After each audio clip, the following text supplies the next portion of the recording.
Toruzlarga bittadan like bosasizlar. Namangan popda 20 gektarli polya. Xudo xolasa.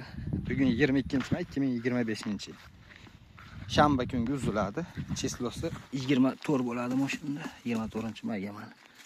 Shablon 10 kilo deyapti akalar. Va hamma tomonda toruz.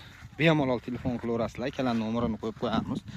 Toruz bilan ishlaydigan akalar bo'lsa, oramizda. Mana bu tomonlarda ham hamma yo'q toruz. Shablonni 10 kilo qilamiz deyapti, xudo xolasa. Mana toruzning holatlari. Mana bu tomondagi holatlari. Bittadan like bosinglar.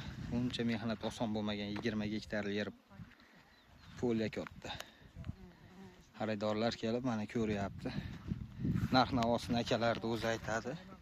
Mana ham toruz. Hamma joy toruz. Juda ham chiroyli bo'libdi, lekin birinchi uzumi bo'lar ekan.